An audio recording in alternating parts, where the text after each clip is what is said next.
What if I told you that over 1,000 years ago, in the middle of the American Southwest desert, an ancient civilization built an engineering marvel so sophisticated that modern engineers couldn't figure out how it worked for decades?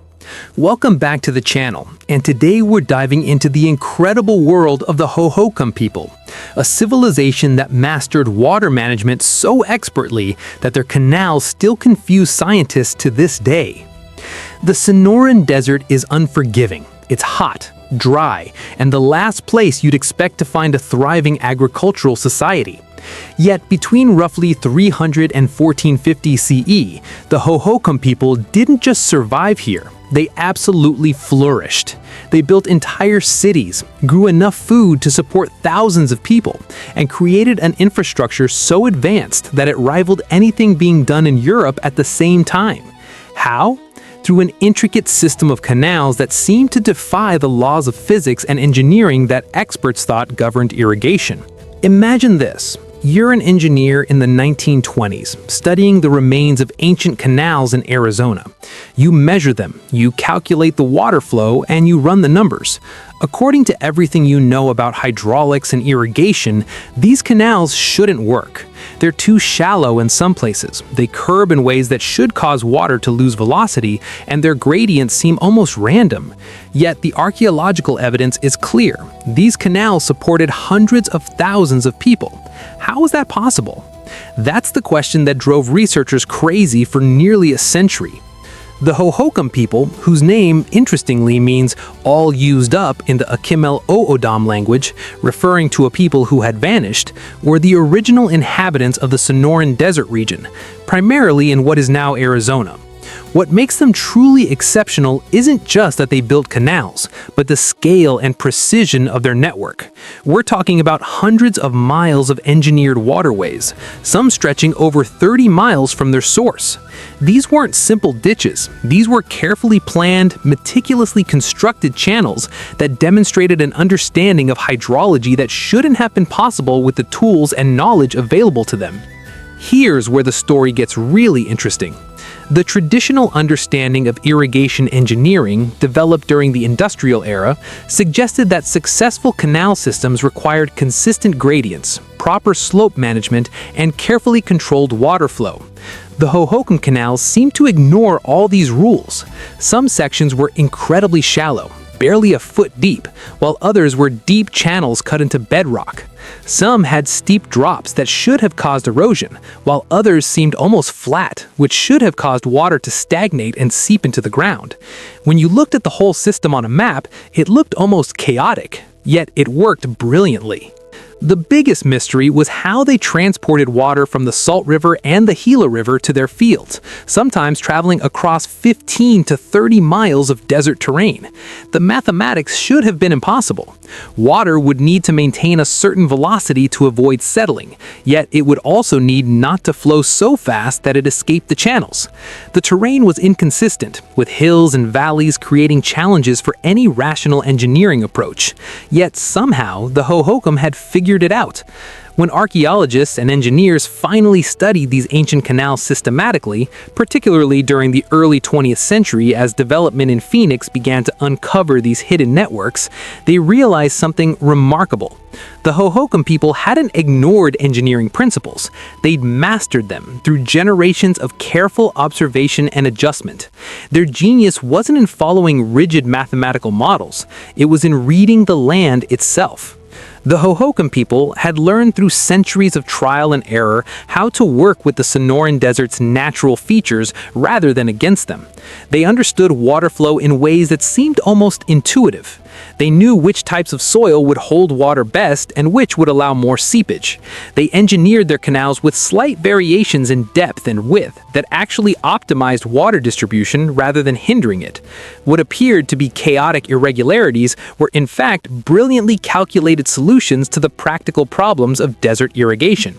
One of the most astounding aspects of Hohokam engineering was their use of differential slopes. Instead of maintaining a constant, uniform gradient, which is what modern engineers initially assumed was necessary, the Hohokam varied the gradient along their canals' paths. In some areas, they'd steepen the gradient to move water quickly across difficult terrain. In other areas, they'd flatten it out to allow water to spread into distribution channels. This wasn't luck. This was sophisticated engineering knowledge passed down through generations and refined continuously. The canals themselves were engineering marvels in their construction. Some of the main canals were up to 10 feet deep and 40 feet wide, carved directly from the bedrock or carefully lined with clay and rocks. The smaller distribution channels, branching off from the main arteries, were more modest but equally well planned. The Hohokam used simple tools, mainly stone and wooden implements, yet they achieved precision that impresses modern engineers even today. What really gets fascinating is how they managed the distribution of water.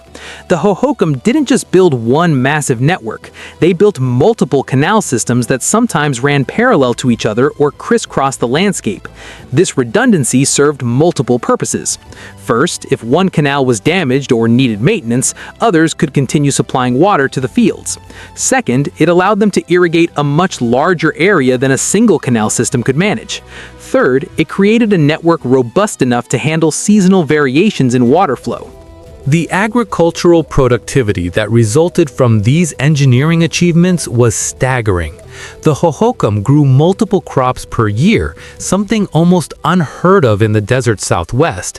They cultivated corn, beans, and squash, the so-called Three Sisters crops that were staples throughout the Americas. But they also grew cotton, agave, and various other plants. The irrigation system made all of this possible. But here's what really blows my mind. The Hohokam did this all without written technical documentation. They had no engineering textbooks, no mathematical blueprints, no detailed plans we can examine today. Everything was knowledge transferred orally, through demonstration, through the collective experience of engineers and farmers who worked with these systems daily. The information was stored not on paper or in computers, but in the landscape itself and in the minds of the people who maintained these canals. The city that emerged from this irrigation system was Snaketown, one of the largest and most sophisticated Hohokam settlements. At its peak, Snaketown was home to thousands of people. It featured not just residential areas, but also ball courts, suggesting organized recreation and possibly ritualistic activities. There were craft workshops where artisans created pottery, tools, and jewelry. There were storage facilities for agricultural surpluses. It was a genuine city, with all the complexity and organization that implies. Yet, around 1450 CE, the Hohokam civilization mysteriously declined. Some scholars believe drought played a role. A series of severe droughts that lasted years could have made irrigation impossible, even with their advanced system. Others suggest that their irrigation practices may have inadvertently made the soil too salty over time, reducing fertility. Some theorize conflict or social upheaval was responsible. The truth is, we still don't know exactly why they abandoned their cities and their incredible irrigation systems. What we do know is that the impact of Hohokam engineering didn't disappear with them. When Spanish explorers arrived in the 16th century, and later when Anglo settlers came to Arizona in the 19th century, they discovered these ancient canals. Some of the canals, remarkably, were still partially functional. Modern Phoenix, ironically, was built directly on top of and around the ancient Hohokam canal system. Some of the modern irrigation canals serving Phoenix today actually follow the routes of ancient Hohokam canals, separated by over 1,000 years, but working on the same fundamental principles.